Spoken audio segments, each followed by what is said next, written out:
my lovely co-host, Miss Renisha Gill.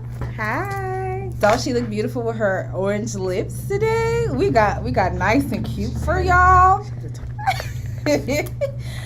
So if you guys are new here, thank you so much for joining. Money Mondays is a platform that I created for minority communities and especially children. It's just supposed to be a place for people to have access to information that they normally wouldn't have free access to.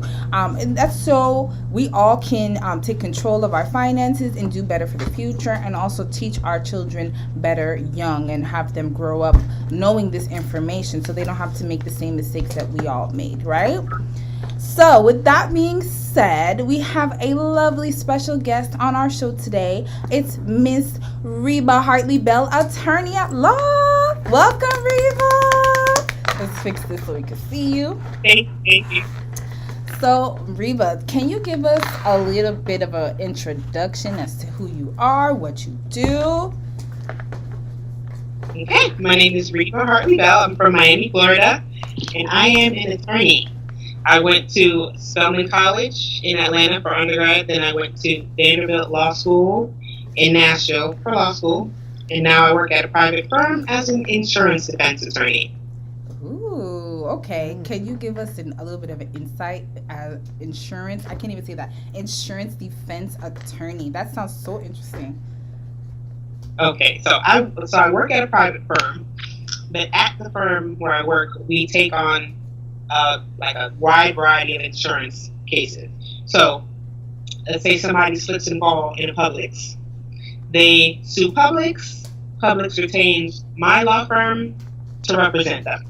Okay. So slip and falls, dog bites, medical malpractice, product liability, wrongful death, negligent security, property damage. I do all of that. Can you tell us what your craziest case? Oh, you cut off there. Can you say that again? No, I said yeah, very wide range of incidents, shall I say. Can you tell us what your craziest case has been thus far, or is that a conflict of interest? No conflict of interest. I think my craziest cases always tend to be dog bite cases. Interesting. Like, for instance, petco. I have quite a few like petco cases. Because somebody might adopt a dog from Petco, and then somebody gets bitten by that dog they adopted from Petco, and then people end up suing the person who adopted the dog and Petco. Oh, and so I have a case Petco. where somebody actually and Petco, yeah. I mean, it may not be a valid claim, but people end up suing the person that, like, the entity that sold the dog. Right. It's crazy. Right? So I actually have a case where somebody got bit in the face by a dog because they were down on their knees, drunk, trying to talk to a dog, like in the dog's face. Well, then you deserve what you got there. So in that case, does Petco actually have to settle with those people? I mean, it depends. Not always. No. It depends. Like, They can't see you. the dogs have like a propensity to bite, just random things. But usually, no. Usually there's no valid claim against Petco. They just try. So you mentioned that you went to Spelman. Oh, I'm sorry. I'm cutting you off. Go ahead. No, go ahead. So you mentioned that you went to Spelman. As someone who was dying to go to Spelman and undergrad, can you please share your experience as HBCU? Like, what? Oh, listen, going to Spelman was the best decision I ever made. I can't even begin to talk about how wonderful that experience was. I mean, attending Spelman will open so many doors for you. In fact, when I went to law school, because I went to a top 20 law school, like top 20 in the nation. So there's like 400 law schools, it's in the top 20.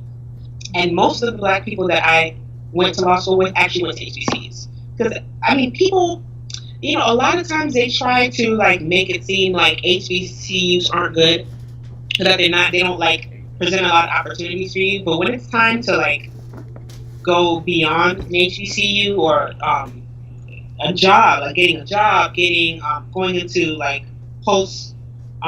postgraduate school, a lot of times they recruit from HBCUs, which is why I got into pro, which is probably why I got into such a great law school. I mean, on top of my good grades and my high LSAT score. Yeah. How did you prepare for the LSAT? Because I think I told my story on live how I failed miserably and I didn't get into any of the law schools that I applied to. Oh, I know that. But I took a LSAT prep course. It was a crazy amount of money, Yes. but it was exactly what I needed because I started off. You know, they on the first day of class, they gave you like a pre-exam. You know what I mean? Like they give you an exam just to kind of see where you are when you start the course, and they give you an exam at the end, and like my score went up like a crazy amount. Really? From the beginning, and then when I actually took the LSAT, it went even higher. So I mean, if I didn't take my LSAT prep course, I probably would not have done so well. Well, I'm glad it worked for one of us because my $1,500 went to the drain. Okay. So Reeba, when you went to law school, did you get a specific specialty or is it a general JD that you have? General JD. I could have gotten a specific specialty, but I didn't because I didn't quite know where I wanted to be. Now, when you're in law school, you can take like extra courses or certain courses that kind of guide you in the path that you want to be in. But as for like a specific specialty, no. And have you chosen one now, or you still undecided on what niche you kind of want to tap into? Well, I mean, insurance defense is a niche. Yeah. Because in insurance defense, we mainly do like personal injury. So, and when you think about it, like there's a course in law school called torts. It's basically torts because there's people getting injured. There's a duty, a breach, causation, damages. This is basically all I do is negligence, and that is the class that I took in law school. So negligence, torts, personal injury, property damage. That is my niche. Okay. So okay. I learned yesterday that you're actually practicing law from home. How is that? Can you talk to us a little bit about that? It is difficult. I only say it's difficult because I have 1-year-old. Yes. I have a 1-year-old at home, so I'm basically being a mom and being an attorney simultaneously, and it's super difficult because I have to attend hearings from home. I have to attend depositions from home. So I'm actually like in front of a judge, sitting in the same spot, but then in the next room, my baby is like making noise, trying to call for me. So it's difficult, but it's possible because I'm happy to be home. I'm happy to have the ability to be home and be with my child. So let me not make it seem like I'm complaining because I'm actually happy to be at home with my child. But it just makes things extremely difficult. Like like I told you yesterday, Alexis, I usually work from 9 to 10, 11, 12, depending on what type of day I have or what type of day Bella is having. If I'm working in the office, I'm in there from 9 to 6 because I don't have a child to deal with. Right. But here I'm like 9 to 11 an hour with the baby. 1 to 2 hour and a half with the baby. 8 to whatever. It's difficult, but it's doable. It's possible, and I enjoy it. Okay, glad to hear. I think that's very interesting to be in front of a judge and you're chilling at home. So, Renisha, I know you have some wonderful questions to ask Reeba regarding law. Jump right on there and ask your question, my love. Well, okay. So my questions are, because this show is about, educating the public. So I wanted to ask your take on wills. Because a lot of times when you go to the hospital, a lot of people are not aware that they need to have a will. So my question to you would be, when is a good time to have a will? That's one. And what are the most important things to have in your will? Well, everybody should have a will. Right now, if you have anything of importance or any type of an asset of some sort of a car, a house, any type of money, you need to have a will. Now, there's also like trust, where you can put things into a trust, which is what I have. But it is definitely, whether it's a will or a will, which is like a will can be like a revocable trust, but you can have a will or a trust. You just need either or. Can you explain the difference? Because I can tell you. I'm sorry, you're breaking up a little bit. Can you explain the difference between a will and a trust?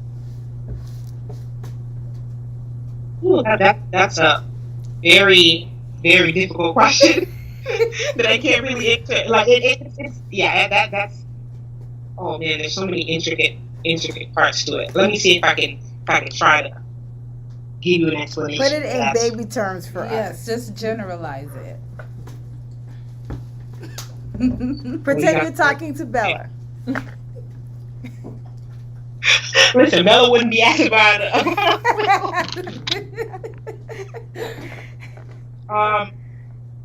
In fact, let me try to give you guys like a literally like a. She picked out the phone, y'all. I try to give this to y'all in the easiest way. So I'm just gonna have to Google it. Will versus trust. And in fact, this is probably the best thing for anybody to do if they want to know will versus trust. Google is your friend. We say all right. every episode. All the time. Trust will goes in effect only if you die, while a trust takes effect as soon as you create it. I think that's like the main thing. Okay. Like when somebody dies intestate, and if you have to go to probate court, you have to create an estate. That usually happens when you die. So that's basically the main difference. And I think with a trust, there's way more you can put into it. Like a will, you're usually just leaving things behind people. And with a trust, like for instance, a life insurance policy. I put my life insurance policy in the trust because if I die, I don't want the money. Bella's only 1 year old. I don't want her to get my entire, or her basically when I leave behind her at 1 year old. That makes sense. Right. So in a trust, you can say, or the person taking care of her. Exactly.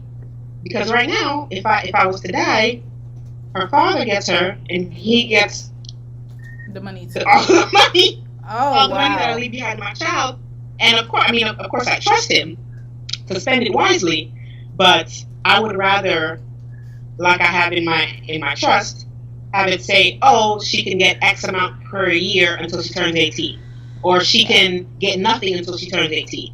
Or nobody can touch it until she turns 18. So those are the type of things you can do in a trust versus a will. So you don't really get to dictate how things happen in a will, but you can do that in a trust. So you also need a trust account. So you create the trust document, then you also have to have a trust account. So trusts are a little more difficult. A will, you can just literally just write it out. It can be like a piece of paper. So did you have that's basically will versus trust. Before I get into the finances? That was okay. We'll come back to you. Yeah. I wanted to get into finances because we were having a conversation a few weeks ago, and you told me you didn't know really anything until you got into college. Is that correct, or law school? More law school. Basically, more after law school. Actually, my finances were a mess for a long time, and really my finances were a mess because of my student loans. Clearly, I'm a lawyer. Any lawyer that you know is gonna be in student debt. That's just a fact. Unless there's some genius that got full scholarships to everywhere they went. So any lawyer that you meet is probably going to be in a decent amount of debt. Might not be crazy, but a decent amount. Especially if you go to like top schools like I did. So I went into my freshman year of college, and I just took out all the loans. Got a credit card, maxed out my credit card. Just doing young, foolish things. And when you take out loans as an 18-year-old, in college, you're not really thinking about interest rate. I mean, it says it on the document, of course, but you don't really know. You don't really understand. You just know you want to go to this college, and you got to pay for it, and that's just what happens. Then you get your little refund check at refund check time, and you spend your whole refund check. That is like the cycle. I mean, I don't know. I can't speak about any like predominantly white colleges, but with an HBCU, refund check time, everybody's balling out. And of course, you get a refund check because you took out, I don't know, let's say you took out $20,000 in loans, but everything that covered everything, but you still it covered $15,000 of stuff. So that means you got $5,000 just coming to you when it's refund check time. Really, you should be putting that towards. You probably save it, put it towards something. But no, everybody gets a refund check. They're eating good, they're shopping. They're balling out of control. That's just how it happened. But you don't realize the effects of that until it's time to actually pay for your student loans. And me, I graduated from undergrad, got a job for a year. After that year, I went directly to law school. So I took a year off in between, but I went to law school afterwards. I didn't realize that the loan I took out in my freshman year of college, only had a 5-year deferment, right? And that deferment started my freshman year of college. So even though I'm still in college, they're counting that as deferment time. So even though I went into college at 2006, I took that loan out in 2006, I started law school in 2011, my 5-year deferment was up when I was in law school in 2011. So they're calling like, okay, you got to pay for this. You got to pay for this loan, and I'm like, what? No, I'm still in school. You're supposed to defer this until I get out of school, right? And they're like, no. You only get 5 years, and that's it. Wow. So I just let them go into default. I'm like, what am I gonna do? Oh no. I let my student loans go into default. Yes, I did. So that messed my credit all the way up. So what did you do? Right? Nothing until I got out of law school, because your first year of law school you're not allowed to work. That's just like a fact. They don't let you work because law school is hard. Now after your first year they let you work.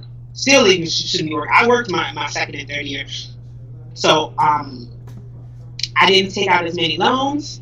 I got on food stamps when I was in law school. And a lot of people don't know that I got on food stamps when I was in law school because I needed to eat. And then when I finally got out, and I got a job immediately after, I got a job before I finished law school, but I started working maybe like 2 weeks after I finished law school. So I'm studying for the bar, working a full-time job, and then I'm finally starting to pay back these loans that I got out of law school in 2014, that have now been in default for 3 years, right? And then one thing people don't know, especially when you're going into law school, you're going into the practice of law. Not only do you have to pass the bar exam, right? You have to pass a character and fitness exam. And you know what they consider in your character and fitness? Your credit. Your debt. Your credit. But how you deal with finances. So I passed the bar on the first try. So I'm like, cool. Then it's character and fitness time. And they're like, what's this default? And I'm like, I'm working on it. Listen, they're looking into, if people who have even if you get something expunged, right? They're still going to see that, and they're still going to ask you about it. Because when you're practicing law, when you become an attorney, they're looking at every single piece of your life. Wow, I did not know that. Oh yeah, yes, and they asked about my default. They asked about they asked about all that stuff. And I know somebody who did go to jail while we were in law school and got it expunged, but yeah, they were like, oh, you went to jail, and then you're also required to report it. If you go to jail for any reason, you're required to report that to the law school. So my friend that went to jail while we were in law school never reported it to the law school. So not only did he get in trouble he didn't really get in trouble, but not only did they question his bar application because he went to jail, but then they said something to the school, and the school was like, wait, you went to jail and you never said anything to us? So it just turned into a big thing. But is he able to practice now?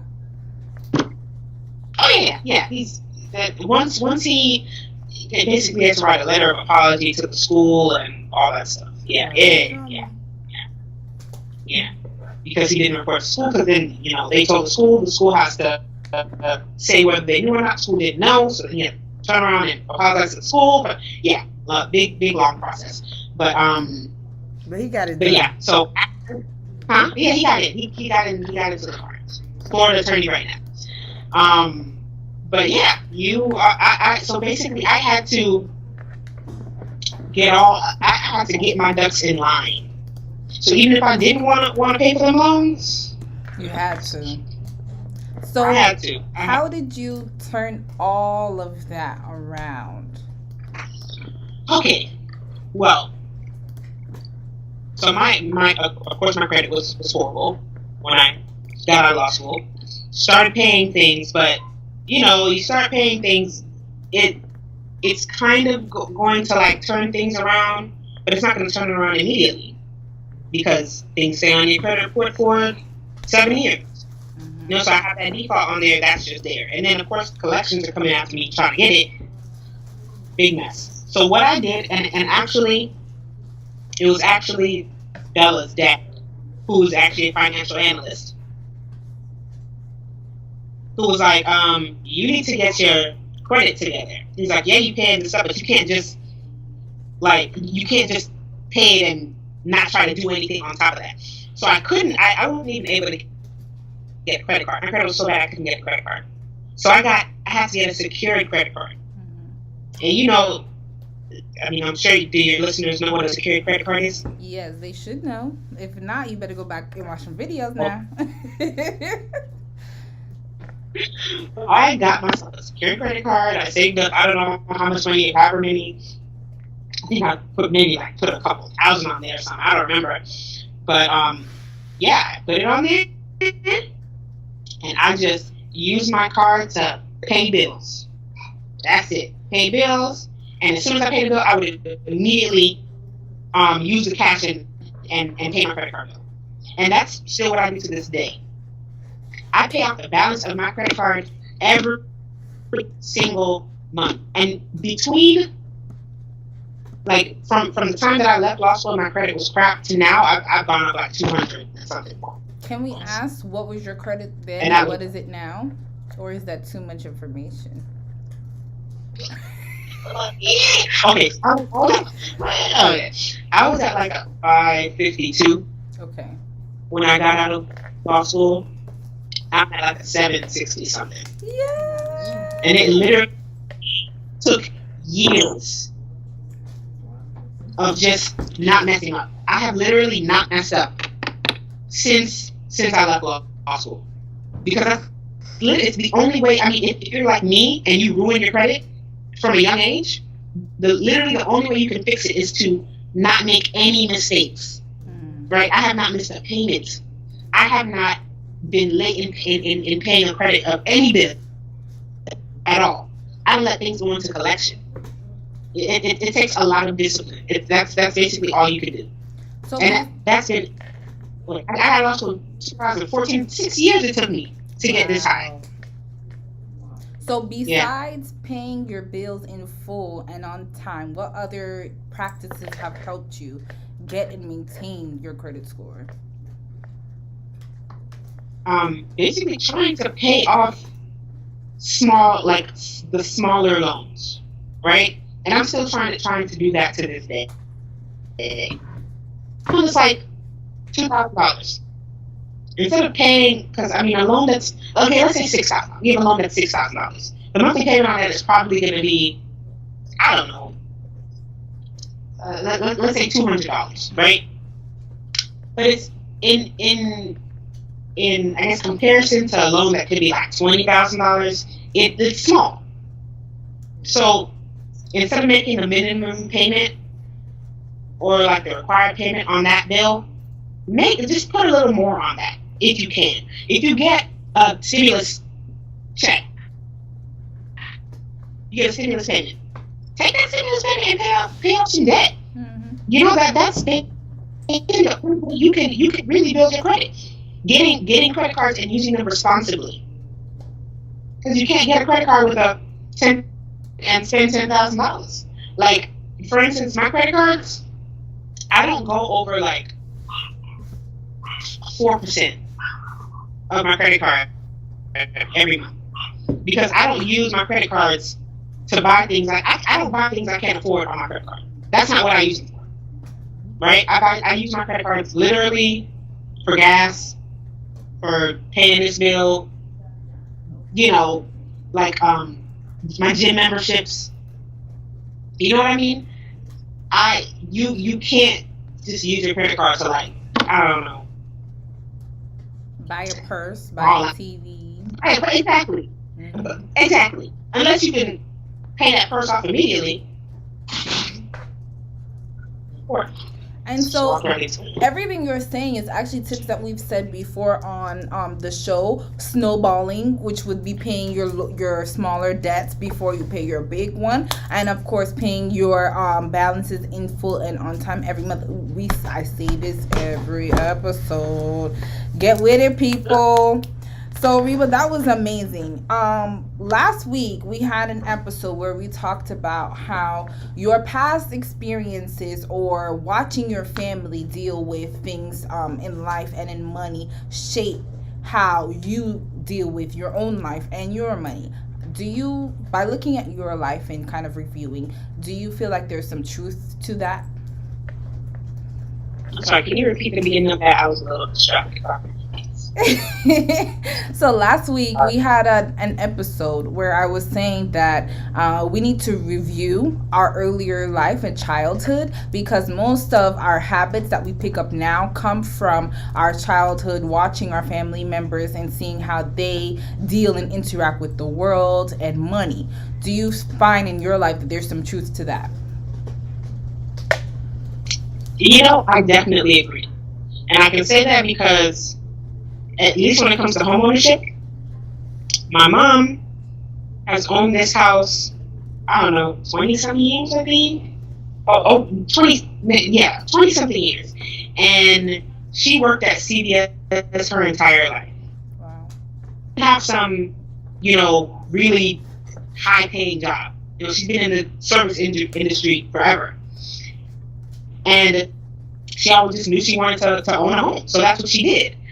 And that, like, I have always, I mean, I own a home right now, of course. I'm actually working on home number 2.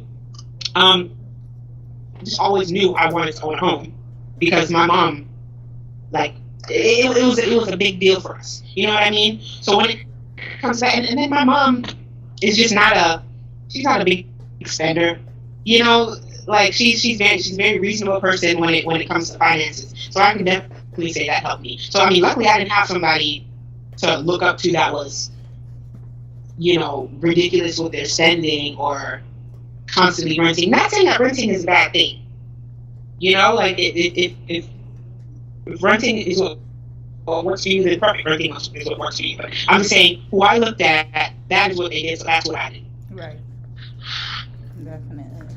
Awesome. So you touched on something. So we're an investor in real estate? Tell us about that. Yeah, okay, so the first home that I purchased, well, now I'm actually looking for a home to live in. Okay. But the first home that I purchased was an investment property. I've never lived in it. There's always been somebody else living in the house. And it's a great way to earn extra income if you can do it, you know. Because, I mean, owning an investment property is not really feasible for a lot of people. I'm just lucky to be in a position where I can, you know, where I was able to save up the money for an investment property, which, you know, of course, you know, takes 20% down payment at first. Mm-hmm. You know, I'm trying to do that. So, yeah, it's a great way to earn extra income, extra money on the side.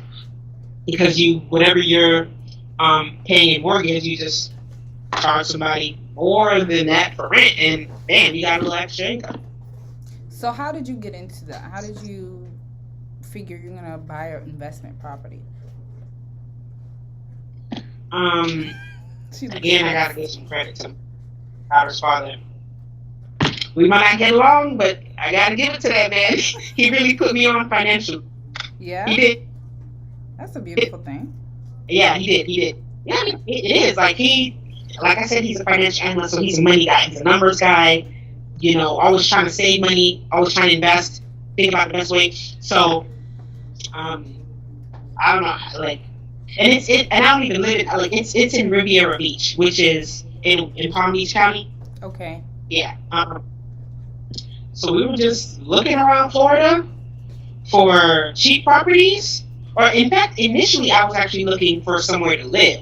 And then I just started looking elsewhere, and I realized how cheap places were in other parts of Florida. And I was like, I can save 20% and put some down in in another area and just have that extra income. And that was bought that house in December of 2018. Yeah. So, I mean, it basically kind of back to my lap. I'm sorry? So it's going on 2 years for you now, being a right. landlord. And so do you manage your property yourself, or do you have a property manager? I manage the property. You manage your property? And I do manage property myself, and I'm too nice. I should probably have a property manager because I'm too nice, man. Especially with COVID. I mean, I'm not one of those people who's gonna throw you out on your behind because you're in a month, you know. But sometimes people take your kindness for weakness. So, what are some challenges that you have come across besides the whole COVID thing, being a landlord?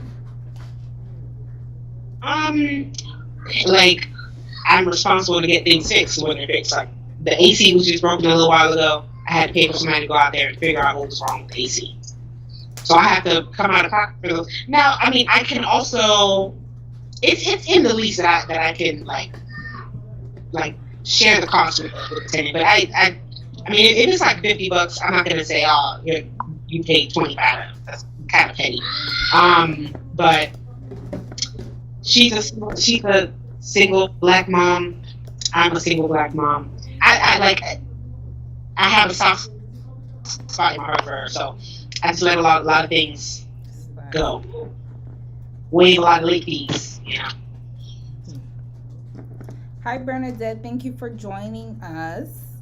I think we hit a lot of the questions I had this. You said that you had taken out loans to pay for undergrad and graduate school. Now that you're graduated, done, been there, done that, have you come across any cheaper alternatives to come up with the same degree? Here's the thing. I should have applied for more scholarships. And when I was in law school, I did way better when I was in law school. Like when it came to my finances, I did not make the same mistakes I did undergrad that I did in law school. But when I was in undergrad, there were so many things, especially coming from a low income household with a single parent. I could have gotten way, way, way more than I did. But I didn't really, nobody told me, nobody told me these things. And I wish somebody would tell me. Now, Bella is going to be completely set. She's not going to have to worry about anything that I worry about. I had to work all throughout undergrad. I had to work all throughout law school. Because how else am I going to pay my rent? My child doesn't have to worry about that. But she will not have to worry about it. She's not going to make a stupid decisions that I need at all. Not gonna happen. She's loans are not an option. 529 plan. What is a 529 plan? Oh, that's a college savings plan. You can either have a Florida. Yeah, you can either have a Florida version or you can have a anywhere version. Okay. Because I did not go to school in Florida. Right. I'm investing in the anywhere plan. Because, the thing with the Florida option is that you can lock in the price of a school now. All right, so you can lock in the price of the school that if your child decides to go to a Florida school, right? Can. But, if she wants to go to Timbuktu for law school, then that I kind of wasted my money. You know what I mean? So I want to just want to give her the option of going to school outside of the state or outside of the country, whatever she wants to do. Because I also studied abroad when I was in undergrad, so I was able to go all over the place. And that's also what I would really. I mean, because I just want her to experience other things. It's fun to stay in Florida for school if you want to. My sister went to FAMU. She went up to Tallahassee. A lot of my friends went to Miami-Dade and FIU, and which is totally fine. But I feel like I got way more experience by myself, and I got to see a lot more of the world. I got to meet so many people when I left Florida, and I got out of my comfort zone because I literally went up to Spelman, mind you. I mean, Bella's dad went to Morehouse, so we were at Spelman and Morehouse at the same time. So he's the only person I knew in Atlanta when I went to Atlanta. So I didn't go up there with any friends. I didn't know anybody at Spelman or anything. So I think I got to see the world a lot differently when I just got outside of my comfort zone and I just didn't know anybody. And I just started fresh. You know what I mean? Yeah. You kind of, well, more people need to do that. Treat every day like you're out of the country or out of the state. You never know what might come out of it. Reeba, what are some mindset tips that you have for us? Some things that have gotten you through some tough times, tough days. What can you share with us? Mindset. It's funny because everybody calls me cheap. Carrie, you know that. It's like a running joke. All of my friends say it. Everybody says it. But I really don't spend money like that. I like to save my money. Which is why, I'm on the way to get house number 2. I'm trying to get house number 2 because I save my money. I have never bought an expensive purse. Now, I want one. And every time, tax times, not even bonus time come around, and I'm like, maybe this time I'll buy a purse. And I see that money in my account, and I'm like, hell no. I can't spend money. I can't get, it's no, but let me tell you something. Mm-hmm. You've been like that all your life.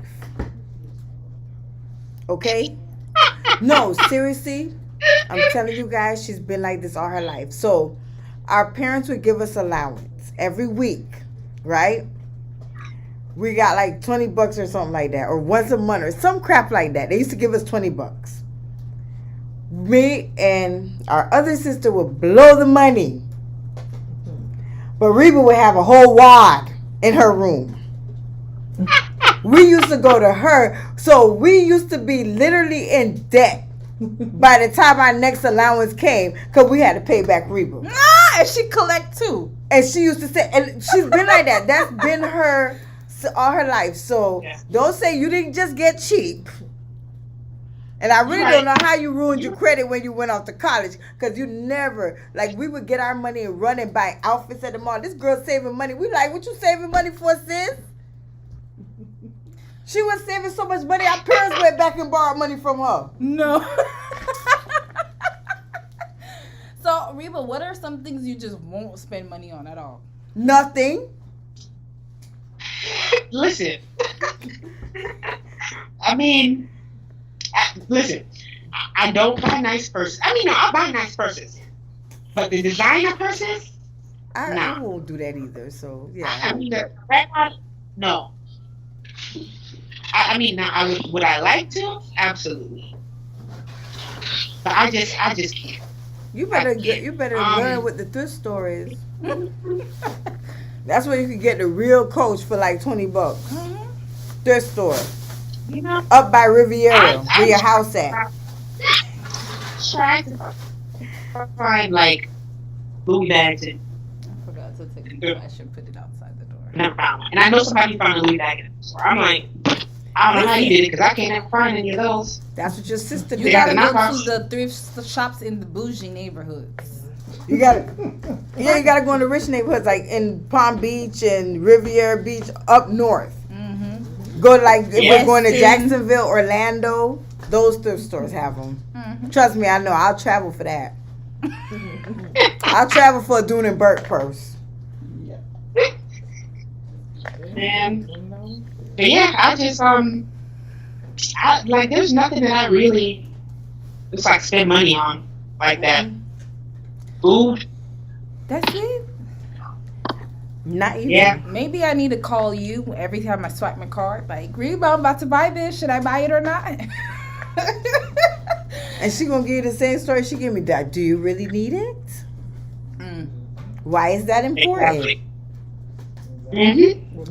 So, do you cook or do you buy food? You know what? I buy food. I actually listen. I have a meal plan. I have a meal plan. Like a lady drops off at my door all the time. But that was the only way for me to lose my baby weight, and I lost all my baby weight. Yep, Reeba looks good. So, All she got is the mommy jugs. Yeah, I'm just like I don't like to take the time to cook. I really don't. That is just something that I would rather not spend my time doing. That's the only time she would have let go that dinero. Exactly. Yeah. Well, do you have any more questions for Miss Reeba Hartley-Belle? Reeba, No when are you questions for coming you, back beautiful. on our show? Because it was a blast having you today. Yay! And we need to get Bella's dad on here to give us some juice. Yeah. You think you could? I can ask him. Yay! She's like, oh Lord, I gotta talk to this man. You get on my nerves, but you tell me if I ask. Well, we'll appreciate it over here on the show, of course. You know, we love information over here. Reeba, I thank you again so much for taking your time out of your busy schedule, mom life, lawyer life, to come and talk to us, share some inspirational stories. I'm pretty sure your story has definitely helped someone out there. And yeah, next week, what's our show next week? I forgot. Oh, we have the 5013C lady. Next week, we have Miss Genevieve on. So we're going to learn about nonprofit organizations and things of that nature. All right. So do you have anything else? Any last words? Thank you so much for coming on the show. It is a pleasure having you. And thank you for all the great knowledge. Yes. All right, guys. Thank you for having me. My takeaway from the show today was definitely just always reevaluate and reassess yourself. Look at your past to determine where you want to be in your present. And snowballing is a big one to help finish that quicker. What are your takeaways from the show? Live your life. And don't spend any money. Don't spend any money. Save it all and buy properties. And call me when you're ready to do so. Yes, ma'am. All right, guys. That's all we have for today's show. Thank you so much for tuning in. And we'll see you on Monday. Bye. Bye.